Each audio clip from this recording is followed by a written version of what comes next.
Welcome back to Grow Joyfully Home and Garden. Well, I got outside today. It's 3:30, but I'm outside. I'm so excited. Look at the beautiful leaves. I'm going to go around and see if I have any tomatoes that I can still harvest. So I'm pretty excited about that. Welcome to the channel. I'm finding it hard to be out here because everything got frosted really hard. But I'm going to try to salvage these red cayenne slim peppers and see if I can just dry them or make something out of them. I'm going to try to leave them on the counter for a while to see if they turn red.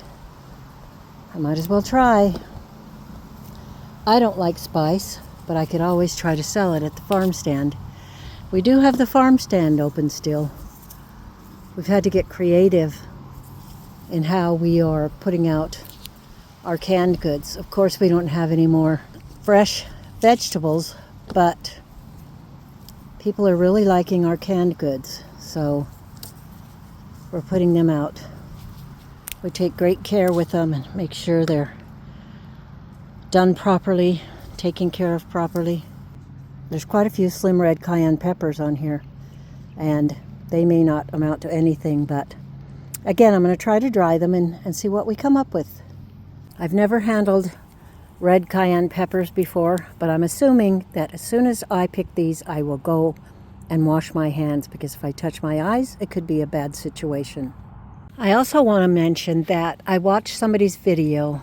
I don't remember if it was Renee's Garden Adventure or Stead Que, but they highly suggested that I dry my peppers out in the garage or out somewhere it's not going to hurt somebody's eyes. Just what is released from drying these things could really hurt our eyes and our throats and really be an irritant to our mucous membranes. So that is another thing that I remembered. Thank you to whoever said that and did a video on it. It was very helpful. That's quite a nice haul from this one little pepper plant. I hope they redden up a little bit. And if I do dry them, I'm going to see if our electric setup in the little greenhouse is strong enough for me to put a dehydrator out there. If it's not, then I'll have to do it in the garage. But for now, time for me to go wash my hands. But I just wanted to share my little haul with you. It's time to dig the Clancy potatoes. The tops are frozen, and I'm going to see if anything is even in here. So wish me luck. Look what I just found. That's got to be a calendula, I think. It's not a sunflower. Whatever it is, it's very happy and healthy. And it did not freeze last night. Just when I'm looking around at all the death and devastation in my garden, well, I dug everything up that I could find.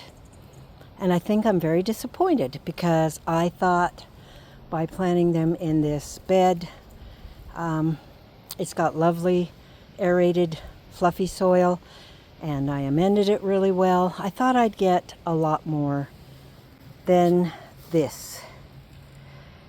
I mean, I guess it's not too bad, but a little bit disappointing.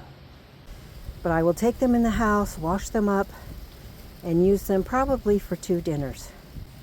So that is the end of the experiment with my Clancy potatoes. That came from really tiny pelleted seeds.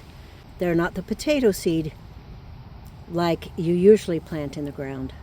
These were actually little tiny seeds. But I've proved to myself that it can work. I've had the best luck growing potatoes out in the pasture garden in the ground. We get the biggest return. But this has been a fun experiment, and we have something to show for it. So between these and the German butterball potatoes, we probably got enough for maybe 3 meals for 6 people. Of course, it would last a lot longer if you had fewer people. But for our family, it would last about 2 meals for the Clancy potatoes and 1 meal for the German butterball potatoes. So thanks for joining in for this really fun experiment with my potatoes, growing them in a container and growing them in a raised bed. I hope you had better luck growing potatoes in containers or beds. but next year I will give it another try. I made it out to the pasture garden and I picked a wagon full of green tomatoes. There are a few of them that have started blushing, but most of them have been frozen to some point or another. The sun is starting to set. It's just about 6 o'clock and the day is almost done. I found some raspberries out here and I just can't walk past them.